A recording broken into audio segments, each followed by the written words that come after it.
Why does Paul say, as we read in 1 Corinthians 9, 1 ಕೊರಿಂಥ 9 ನಾವು ಓದೋ ಪ್ರಕಾರ ಪೌಲನು ಯಾಕೆ ಆ ರೀತಿಯಾಗಿ ಹೇಳ್ದ? I don't discipline my body, I'll be a castaway. ನಾನು ನನ್ನ ದೇಹವನ್ನ ಶಿಸ್ತಿಗೆ ಒಳಪಡಿಸಲಿಲ್ಲ ಅಂದ್ರೆ ಹೊರಗೆ ದಬ್ಬಲ್ಪಡ್ತೀನಿ ಅಂತ. I believe that many of you brothers and sisters, ನಾನು ನಂಬ್ತೀನಿ ಅನೇಕರು ನಿಮ್ಮಲ್ಲಿ ಸಹೋದರ ಸಹೋದರಿಯರು, you've done everything right, you've understood the truth, so many things, and yet there are ನೀವು ಎಲ್ಲವನ್ನು ಸರಿ ಮಾಡಿದ್ದೀರಿ, ಸತ್ಯವನ್ನ ಅರ್ಥ ಮಾಡ್ಕೊಂಡಿದ್ದೀರಿ, ಆದ್ರೂ ಕೂಡ strongholds in your life that the devil has which you never seem to break away from. You know what you need to do?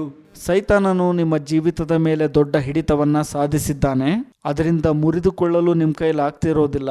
ನೀವೇನ್ ಮಾಡ್ಬೇಕು ಗೊತ್ತಾಗ? Pray and fast with a good motive. ಪ್ರಾರ್ಥಿಸ್ರಿ, ಉಪವಾಸ ಮಾಡ್ರಿ, ಅದು ಒಂದು ಒಳ್ಳೆ ಉದ್ದೇಶದಿಂದ. Jesus said, when you pray, don't let anybody know about it. ಯೇಸು ಸ್ವಾಮಿ ಹೇಳಿದ್ದಾರೆ, ನೀವು ಪ್ರಾರ್ಥನೆ ಮಾಡುವಾಗ ಅದು ಯಾರಿಗೂ ತಿಳಿಯಬಾರದು ಅಂತ. Secretly before God, I mean, those in your home will know about it, you can't avoid that. ದೇವರ ಎದುರುಗಡೆ ಬಹಳ ರಹಸ್ಯವಾಗಿ ಪ್ರಾರ್ಥನೆ ಮಾಡಬೇಕು. ನಿಮ್ಮ ಕುಟುಂಬದಲ್ಲಿ ಅದು ಸಾಧ್ಯವಾಗದೇ ಇರಬಹುದು, ಯಾಕಂದ್ರೆ ಅದ್ರ ಬಗ್ಗೆ ಎಲ್ಲರಿಗೂ ಗೊತ್ತಾಗ್ಬಿಡತ್ತೆ. But you don't have to let other people know about it. ಆದ್ರೆ ನೀವು ಇತರರಿಗೆ ತಿಳಿಯುವಂತೆ ಮಾಡಬಾರದು ಅಷ್ಟೇ ಅಲ್ಲಿ. So there is a purpose behind praying and fasting. ಉಪವಾಸ ಮತ್ತು ಪ್ರಾರ್ಥನೆ ಇದರ ಹಿಂದೆ ಒಂದು ಒಳ್ಳೆ ಉದ್ದೇಶ ಅನ್ನುವಂಥದ್ದಿರುತ್ತೆ. We can concentrate more when we come together without having breakfast. ನಾವು ಬೆಳಗಿನ ಉಪಹಾರವನ್ನ ಮಾಡದೆ ಒಟ್ಟಾಗಿ ಬರುವಾಗ ಹೆಚ್ಚು ಗಮನವನ್ನ ನಾವು ಕೇಂದ್ರೀಕರಿಸಬಹುದಾಗಿದೆ. So you go without breakfast and lunch one day and seek God.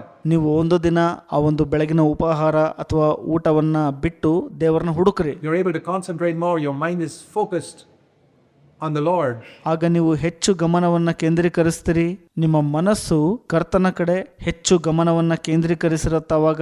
I remember in the early days when we started meeting as a church in our home way back in 75, 76. 1975-76ರಲ್ಲಿ ನಮ್ಮ ಮನೆಯಲ್ಲಿ ಆ ಒಂದು ಕೂಟವನ್ನ ಪ್ರಾರಂಭಿಸುವಂತ ಸಂದರ್ಭಗಳಲ್ಲಿ ನನಗಿನ್ನೂ ನೆನಪಿದೆ. Whenever we had a holiday, national holiday, we would almost always have a half day of fasting and prayer. ನಮ್ಮಲ್ಲಿ ಯಾವತ್ತಾದ್ರೂ ಆ ಒಂದು ರಾಷ್ಟ್ರೀಯ ಒಂದು ರಜಾ ದಿನ ಅಂತ ಕಂಡು ಬಂತಪ್ಪ ಅಂದ್ರೆ ನಾವು ಆ ಒಂದು ದಿನದ ಅರ್ಧ ದಿನ ಉಪವಾಸ ಮತ್ತು ಪ್ರಾರ್ಥನೆಗೆ ಮೀಸಲಿಡ್ತಾ ಇದ್ವಿ. We come together and pray. We were just a few people. ನಾವು ಒಟ್ಟಾಗಿ ಕೆಲವು ಜನರು ಮಾತ್ರ ಬರ್ತಿದ್ವಿ, ಉಪವಾಸ ಮಾಡ್ತಿದ್ವಿ, ಪ್ರಾರ್ಥನೆ ಮಾಡ್ತಿದ್ವಿ. But we pray, seeking for many things. We seek for the baptism of the Holy Spirit. ನಾವು ಪವಿತ್ರಾತ್ಮನ ದೇಶಸ್ನಾನಕ್ಕಾಗಿ ಹುಡುಕ್ತಾ ಇದ್ವಿ, ಇನ್ನು ಅನೇಕ ಸಂಗತಿಗಳಿಗಾಗಿ ದೇವರನ್ನ ಹುಡುಕ್ತಾ ಇದ್ವಿ, ಪ್ರಾರ್ಥಿಸ್ತಿದ್ವಿ. We seek for the gifts of the Holy Spirit. ಪವಿತ್ರಾತ್ಮನ ವರಗಳಿಗಾಗಿ ಹುಡುಕ್ತಾ ಇದ್ವಿ. We seek that God's name would be glorified in Bangalore and through our church. ಬೆಂಗಳೂರಲ್ಲಿ ನಮ್ಮ ಎಲ್ಲಾ ಸಭೆಗಳ ಮುಖಾಂತರ ದೇವರ ನಾಮವು ಮಹಿಮೆ ಹೊಂದಬೇಕು ಎಂಬುದನ್ನು ಹುಡುಕ್ತಾ ಇದ್ವಿ, ಪ್ರಾರ್ಥಿಸ್ತಿದ್ವಿ. We were very small, despised by everybody as false teachers and so many things. ನಾವು ಸುಳ್ಳು ಬೋಧಕರು ಅಂತ ಕರೆಯಲ್ಪಟ್ಟು ಮತ್ತು ಇನ್ನೂ ಅನೇಕ ಸಂಗತಿಗಳಿಗಾಗಿ ಇತರರಿಂದ ತಿರಸ್ಕಾರಕ್ಕೆ ಕಡೆಗಣನೆಗೆ ಒಳಗಾಗಿದ್ವಿ. That didn't bother us. We wanted God to be with us. And we began to seek the Lord. ಅದು ನಮಗೆ ಅಷ್ಟು ತೊಂದರೆ ಕೊಡಲಿಲ್ಲ. ದೇವರನ್ನ ಒಟ್ಟಿಗೆ ಇರಬೇಕು ಅಂತ ಬಯಸಿದ್ವಿ ಮತ್ತು ಕರ್ತನನ್ನ ಹುಡುಕಲು ಪ್ರಾರಂಭಿಸಿದೆವು. And I tell you, the result of what we see today has come out of those foundation years of seeking God in fasting and prayer. ನಾನು ನಿಮಗೆ ಹೇಳುತ್ತೇನೆ, ಇವತ್ತು ನಾವು ನೋಡುವಂತ ಒಂದು ಫಲಿತಾಂಶ ಇದೆಯಲ್ಲ, ಅದು ಅಷ್ಟು ವರ್ಷಗಳ ಅಸ್ಥಿವಾರವಾದ ದೇವರನ್ನ ಹುಡುಕುವಂಥದ್ದು ಪ್ರಾರ್ಥನೆ ಮತ್ತು ಉಪವಾಸಗಳಿಂದ ಬಂದಿರುವಂಥ ಫಲಿತಾಂಶವಾಗಿದೆ. And we've lost out on some of that by neglecting it. ಕೆಲವೊಂದನ್ನು ನಾವು ನಿರ್ಲಕ್ಷ್ಯ ಮಾಡಿದ್ದಕ್ಕಾಗಿ ಕೆಲವೊಂದನ್ನು ಕಳೆದುಕೊಂಡಿದ್ದೇವೆ. So I'm glad you're doing it again today. ನಾನು ಸಂತೋಷಿಸ್ತೀನಿ ಇವತ್ತು ನಾವು ಅದನ್ನು ಮತ್ತೊಮ್ಮೆ ಮಾಡ್ತಿರೋದಕ್ಕಾಗಿ. I want you to see the first great missionary movement in the early church was in Acts 13. ಪ್ರಾರಂಭದ ಸಭೆಗಳಲ್ಲಿ ಮೊದಲನೇ ದೊಡ್ಡ ಮಿಷನರಿ ಕಾರ್ಯವನ್ನ ನೀವು ನೋಡಬೇಕು ಎಂದು ನಾನು ಬಯಸುತ್ತೇನೆ. ಅದು ಅಪೊಸ್ತಲರ ಕೃತ್ಯಗಳು 13ನೇ ಅಧ್ಯಾಯದಲ್ಲಿ ಇದೆ. Where Paul and Barnabas went out to preach the gospel, and they went out and established a number of churches in different places. ಅಲ್ಲಿ ಪೌಲ ಬಾರ್ನಬರು ಸುವಾರ್ತೆಯನ್ನ ಸಾರಲು ಹೋದ್ರು, ಅನೇಕ ಸಭೆಗಳನ್ನ ನೆಟ್ಟರು ಕೂಡ ವಿಧ ವಿಧವಾದ ಸ್ಥಳಗಳಲ್ಲಿ. Because the Holy Spirit specifically told them to go out together. ಪವಿತ್ರಾತ್ಮನು ಅವರಿಬ್ಬರಿಗೆ ಒಟ್ಟಾಗಿ ಹೋಗುವಂತೆ ಪ್ರತ್ಯೇಕವಾಗಿ ತಿಳಿಸಿದನು. But turn to Acts chapter 13 and see how it began. ಅದು ಹೇಗೆ ಪ್ರಾರಂಭ ಆಯ್ತು ಅನ್ನುವಂಥದ್ದನ್ನ ಅಪೋಸ್ತಲರ ಕೃತ್ಯಗಳು 13ನೇ ಅಧ್ಯಾಯಕ್ಕೆ ತಿರುಗಿಸ್ಕೊಳ್ರಿ. It says here about a number of people who were in Antioch. ಇಲ್ಲಿ ಹೇಳಲ್ಪಟ್ಟಿದೆ ಅನೇಕ ಜನರು ಅಂತಿಯೋಕ್ಯದಲ್ಲಿ ಇದ್ರು ಅಂತ. Prophets and teachers, prophets and teachers means they're very gifted people. ಪ್ರವಾದಿಗಳು, ಉಪದೇಶಕರು, ಅನೇಕ ವರಗಳನ್ನ ಹೊಂದಿದಂತವರು ಅಂತ ಅಲ್ಲಿ ಇದೆ. But in spite of that, they waited on the Lord. ಇದೆಲ್ಲದರ ಹೊರತಾಗಿ ಅವರು ಕರ್ತನಲ್ಲಿ ಕಾಯ್ದುಕೊಂಡ್ರು. It says in verse 2, they were ministering to the Lord. Ministering to the Lord means worshiping. They were not just praying. 2ನೇ ವಚನ ಹೇಳೋ ಪ್ರಕಾರ ಅವರು ಕರ್ತನಿಗೆ ಸೇವೆ ಮಾಡುತ್ತಾ ಇದ್ರು ಅಂತ. ಅದರ ಅರ್ಥ ಆರಾಧಿಸ್ತಿದ್ರು. ಅಂದರೆ ಅವರು ಕೇವಲ ಪ್ರಾರ್ಥನೆಯನ್ನ ಮಾಡ್ತಿರ್ಲಿಲ್ಲ, They were worshiping. ಅವರು ಆರಾಧಿಸುತ್ತಿದ್ದರು. You know, when you minister to people, you're preaching.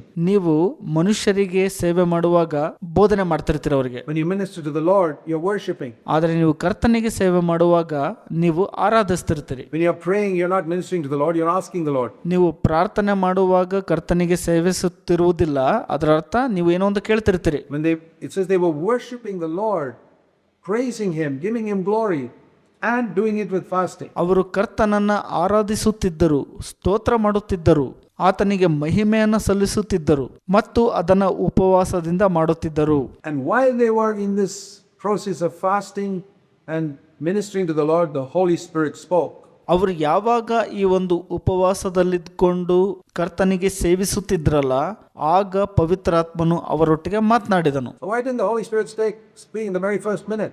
ಯಾಕೆ ಪವಿತ್ರಾತ್ಮನು ಮೊದಲ ನಿಮಿಷದಲ್ಲೇ ಮಾತನಾಡಲಿಲ್ಲ? God is a rewarder, not of everybody. ದೇವರು ಪ್ರತಿಫಲವನ್ನ ಕೊಡುವಂತವನಾಗಿದ್ದಾನೆ, ಅದು ಎಲ್ಲರಿಗೂ ಅಲ್ಲ. Hebrews 11:6 says God is a rewarder of those who diligently seek Him. ಹಿಬ್ರಿಯ 11:6 ಹೇಳುತ್ತೆ, ಯಾರು ಆತನನ್ನ ಜಾಗರೂಕತೆಯಿಂದ ಹುಡುಕ್ತಾರಲ್ಲ ಆತನಿಗೆ ಪ್ರತಿಫಲವನ್ನ ಕೊಡ್ತಾರೆ ದೇವರು ಅಂತ. And when a person is dead in earnest and fasts and prays, ಯಾವ ಮನುಷ್ಯನು ಪ್ರಾರ್ಥನೆ ಮತ್ತು ಉಪವಾಸದಿಂದ ಜಾಗರೂಕವಾಗಿ ಹುಡುಕುವನಾಗಿರ್ತಾನಲ್ಲ, God sees this person is dead in earnest about something. ಆತನು ಯಾವುದೋ ಒಂದರ ಬಗ್ಗೆ ಆ ಒಂದು ಜಾಗರೂಕತೆ ಉಳ್ಳವನಾಗಿದ್ದಾನೆ ಎಂಬುದನ್ನ ದೇವರು ನೋಡ್ತಾರಲ್ಲಿ. And He's a rewarder of those who diligently seek Him. ಯಾರು ಆತನನ್ನ ಜಾಗರೂಕವಾಗಿ ಹುಡುಕ್ತಾರಲ್ಲ ಅವರಿಗೆ ದೇವರು ಪ್ರತಿಫಲವನ್ನ ಕೊಡುತ್ತಾರೆ. He's not a rewarder of those who seek Him casually or half-heartedly. ಯಾರು ಅರ್ಧಂಬರ್ಧ ಹೃದಯದಿಂದ ಬೇಕಾಬಿಟ್ಟಿಯಾಗಿ ದೇವರನ್ನ ಹುಡುಕ್ತಾರಲ್ಲ ಅಂತವರಿಗೆ ಪ್ರತಿಫಲವನ್ನ ಕೊಡೋದಿಲ್ಲ. My brothers and sisters, the reason why many of your prayers never get answered. ನನ್ನ ಪ್ರಿಯ ಸಹೋದರ ಮತ್ತು ಸಹೋದರಿ, ನಿಮ್ಮ ಅನೇಕ ಪ್ರಾರ್ಥನೆಗಳಿಗೆ ಯಾಕೆ ಉತ್ತರ ಸಿಕ್ಕಿಲ್ಲಪ್ಪ ಅಂದ್ರೆ, why you do not live a life of continual fullness of the Holy Spirit. ಯಾಕೆ ನೀವು ಪವಿತ್ರಾತ್ಮ ಭರಿತವುಳ್ಳಂತ ಸಂಪೂರ್ಣ ಜೀವಿತವನ್ನ ಜೀವಿಸಲು ಆಗ್ತಾ ಇಲ್ಲ? Is because God sees you don't seek Him diligently. ನೀವು ಶ್ರದ್ಧೆಯಿಂದ ಆತನನ್ನ ಹುಡುಕುತ್ತಾ ಇಲ್ಲವೆಂದು ದೇವರು ನೋಡುತ್ತಿದ್ದಾರೆ. Jesus said, if you thirst, come to me. ನೀವು ಬಾಯಾರಿಕೆ ಉಳ್ಳವರಾಗಿದ್ರೆ ನನ್ನ ಬಳಿಗೆ ಬನ್ರಿ ಅಂತ ಯೇಸು ಸ್ವಾಮಿ ಹೇಳಿದ್ದಾರೆ. And rivers of living water will come out of you, you can drink. ನಿಮ್ಮೊಳಗಿಂದ ಜೀವಕರವಾದ ನೀರಿನ ಹೊಳೆಗಳು ಹರಿಯುವವು, ಅದರಿಂದ ಕುಡಿರಿ ಅಂತ ಯೇಸು ಸ್ವಾಮಿ ಹೇಳಿದ್ದಾರೆ. But what if you don't thirst and just casually ask? Nothing will happen.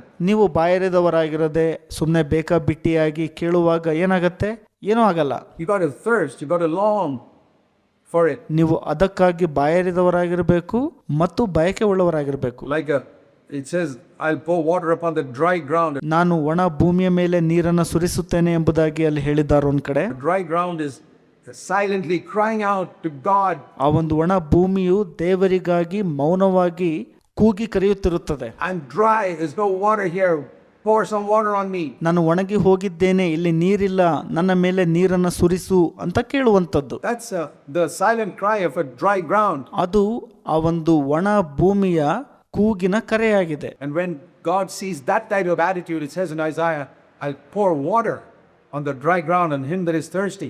ದೇವರು ಆ ರೀತಿಯ ಒಂದು ಮನೋಭಾವವನ್ನ ನೋಡುವಾಗ ಯೆಶಾಯದಲ್ಲಿ ಹೇಳಿದಂತೆ ಆ ಒಂದು ಬಾಯಾರಿಕೆಯಿಂದ ಹಾತೊರೆಯುತ್ತಿರುವಂತ ಒಣ ಭೂಮಿಗೆ ನೀರನ್ನು ಸುರಿಸುವೆನು ಅಂತ ದೇವರು ಹೇಳ್ತಾರಲ್ಲಿ. So they were also ministering to the Lord in fasting. ಅಲ್ಲಿ ಅವರು ಕೂಡ ಕರ್ತನಿಗೆ ಸೇವಿಸುತ್ತಿದ್ರು, ಉಪವಾಸ ಮಾಡ್ತಾ ಇದ್ರು. Praying, our Father, hallowed be thy name, not only here when we are living in Antioch, but all around. ಕರ್ತರೇ, ನಿನ್ನ ನಾಮವು ಪರಿಶುದ್ಧವೆಂದು ಎಣಿಸಲ್ಪಡಲಿ, ನಾವು ಜೀವಿಸುತ್ತಿರುವಂತ ಅಂತಿಯೋಕ್ಯದಲ್ಲಿ ಮಾತ್ರ ಅಲ್ಲ ಎಲ್ಲಾ ಕಡೆ ಎಂಬುದಾಗಿ ಪ್ರಾರ್ಥಿಸುತ್ತಿದ್ರು ಅವರು. God saw the burden of their heart, said, okay, I'm going to do something. ದೇವರು ಅವರ ಹೃದಯದ ಭಾರವನ್ನ ನೋಡಿ ಹೇಳ್ತಾರೆ, ಸರಿ, ನಾನು ನಿಮಗಾಗಿ ಏನೋ ಒಂದನ್ನ ಮಾಡ್ತೀನಿ ಅಂತ. I select Barnabas and Saul. ನಾನು ಬಾರ್ನಬ ಮತ್ತು ಸೌಲನನ್ನ ಆಯ್ಕೆ ಮಾಡ್ತೀನಿ. And when they heard the voice of the Holy Spirit, that means they felt in their spirit God is appointing these two brothers among us to go out and minister, ಅವರು ಪವಿತ್ರಾತ್ಮನು ಮಾತನಾಡುವಂಥದ್ದನ್ನ ಕೇಳಿಸಿಕೊಂಡಾಗ ಅವರಿಗೆ ತಮ್ಮ ಆತ್ಮದಲ್ಲಿ ಈ ರೀತಿಯಾಗಿ ಅನಿಸ್ತು, ದೇವರು ನಮ್ಮ ಮಧ್ಯದಲ್ಲಿ ಈ ಇಬ್ಬರು ಸಹೋದರರನ್ನ ನೇಮಿಸುತ್ತಿದ್ದಾರೆ, ಅವರು ಹೋಗಿ ಸೇವೆ ಮಾಡ್ತಾರೆ ಅಂತ ಹೇಳಿದ್ರು. they again fasted and prayed. ಅವರು ಮತ್ತೊಮ್ಮೆ ಉಪವಾಸ ಮಾಡಿದ್ರು, ಪ್ರಾರ್ಥನೆ ಮಾಡಿದ್ರು. First they fasted and worshiped, verse 2. ಅವರು ಮೊದಲು ಉಪವಾಸ ಮಾಡಿ ಆರಾಧಿಸಿದ್ರು, 2ನೇ ವಚನ. Now they fasted and prayed. ಈಗ ಉಪವಾಸ ಮಾಡಿ ಪ್ರಾರ್ಥನೆ ಮಾಡ್ತಾರೆ ಅಲ್ಲಿ. Oh Lord, thank you for showing us. ಓ ಕರ್ತರೆ, ನಮಗೆ ತೋರಿಸಿಕೊಟ್ಟಿದ್ದಕ್ಕಾಗಿ ಧನ್ಯವಾದಗಳು. Now we're going to send out these two people to minister your word in different places. ಈ ಇಬ್ಬರು ಜನರನ್ನ ಕಳಿಸ್ಕೊಡ್ತೇವೆ ನಿಮ್ಮ ಒಂದು ವಾಕ್ಯವನ್ನ ಬೇರೆ ಬೇರೆ ಸ್ಥಳಗಳಲ್ಲಿ ಸಾರಲು. They laid hands on them, prayed and fasted for them, ಅವರು ತಮ್ಮ ಕೈಗಳನ್ನ ಅವರ ಮೇಲಿಟ್ಟು ಅವರಿಗಾಗಿ ಪ್ರಾರ್ಥಿಸಿ ಉಪವಾಸ ಮಾಡಿದ್ರು. and they went out and they planted churches all over. ಅವರು ಹೊರಗೆ ಹೋಗಿ ಎಲ್ಲಾ ಕಡೆ ಸಭೆಗಳನ್ನ ನೆಟ್ಟುವವರಾದ್ರು. This is how the CFC work started. ಈ ರೀತಿಯಾಗಿ CFC ಸಭೆಯಲ್ಲಿ ಕಾರ್ಯವು ಪ್ರಾರಂಭ ಆಯಿತು. We prayed, we fasted, we never knew. ನಾವು ಪ್ರಾರ್ಥಿಸಿದ್ವಿ, ಉಪವಾಸ ಮಾಡಿದ್ವಿ, ನಮಗೆಂದಿಗೂ ಗೊತ್ತಿರಲಿಲ್ಲ. For 6 years we were in Bangalore, never going outside. We had no churches outside. ನಾವು ಬೆಂಗಳೂರಿನಲ್ಲಿ 6 ವರ್ಷ ಇದ್ವಿ, ಹೊರಗಡೆ ನಾವು ಹೋಗ್ತಿರ್ಲಿಲ್ಲ, ಹೊರಗಡೆ ನಮಗೆ ಸಭೆ ಇರಲಿಲ್ಲ. Just one in Bangalore. ಕೇವಲ ಬೆಂಗಳೂರಿನಲ್ಲಿ ಮಾತ್ರ. We would pray, we would fast, we would seek the Lord, we would praise Him. ನಾವು ಪ್ರಾರ್ಥಿಸಿದೆವು, ಉಪವಾಸ ಮಾಡಿದೆವು, ಕರ್ತನನ್ನು ಹುಡುಕಿದೆವು ಮತ್ತು ಸ್ತೋತ್ರ ಮಾಡಿದೆವು. We were a small group, we were despised, rejected. ನಾವು ಸಣ್ಣ ಗುಂಪಾಗಿದ್ವಿ, ಎಲ್ಲರಿಂದ ತಿರಸ್ಕಾರಕ್ಕೆ, ನಿರ್ಲಕ್ಷ್ಯಕ್ಕೆ ಒಳಗಾಗಿದ್ವಿ. But all of a sudden, ಆದರೆ ಆ ಒಂದು ಕ್ಷಣದಲ್ಲಿ, just like we read in Acts 13, and the churches began to be established different places. ಅಪೊಸ್ತಲರ ಕೃತ್ಯಗಳು 13ರಲ್ಲಿ ನಾವು ನೋಡೋ ಪ್ರಕಾರ ಸಭೆಗಳು ಬೇರೆ ಬೇರೆ ಸ್ಥಳಗಳಲ್ಲಿ ಪ್ರಾರಂಭವಾದವು. We find in the last 30 years God has established churches all over, and not only in India but in other places too. ಕಳೆದ 30 ವರ್ಷಗಳಲ್ಲಿ ದೇವರು ತಮ್ಮ ಸಭೆಗಳನ್ನ ಭಾರತ ದೇಶದಲ್ಲಿ ಮಾತ್ರ ಅಲ್ಲ, ಬೇರೆ ಬೇರೆ ಇತರ ದೇಶಗಳಲ್ಲೂ ಕೂಡ ನೆಟ್ಟಿದ್ದಾರೆ. And raised up, most wonderful thing God has done is raised up elders. ದೇವರು ಎಬ್ಬಿಸಿದ್ದಾರೆ. ಅದ್ಭುತವಾದ ಸಂಗತಿ ದೇವರು ಮಾಡಿದ್ದೇನಪ್ಪಾ ಅಂದ್ರೆ ಸಭಾ ಹಿರಿಯರನ್ನ ದೇವರು ಎಬ್ಬಿಸಿದ್ದಾರೆ. So that's what we see in the next chapter, Acts 14. ಅದನ್ನೇ ನಾವು ಮುಂದೆ ನೋಡುವಂತದ್ದು ಅಪೊಸ್ತಲರ ಕೃತ್ಯಗಳು 14ನೇ ಅಧ್ಯಾಯ. After they had appointed planted churches in different places, ಅವರು ಬೇರೆ ಬೇರೆ ಸ್ಥಳಗಳಲ್ಲಿ ಸಭೆಯನ್ನ ನೆಟ್ಟ ನಂತರ, ಅಂದ್ರೆ ಸ್ಥಾಪಿಸಿದ ನಂತರ, the next step, so see the different steps. ಮುಂದಿನ ಹಂತ, ಬೇರೆ ಬೇರೆ ಹಂತಗಳನ್ನ ನೀವಿಲ್ಲಿ ನೋಡ್ತೀರಿ. First in Acts 13:2, ಮೊದಲು ಅಪೊಸ್ತಲರ ಕೃತ್ಯಗಳು 13:2, they were seeking God's will. ಅವರು ದೇವರ ಚಿತ್ತವನ್ನು ಹುಡುಕ್ತಿದ್ರು. How should we glorify your name in other places? ಬೇರೆ ಬೇರೆ ಸ್ಥಳಗಳಲ್ಲಿ ಹೇಗೆ ದೇವರ ನಾಮವನ್ನ ಮಹಿಮೆ ಪಡಿಸೋದು ಅಂತ.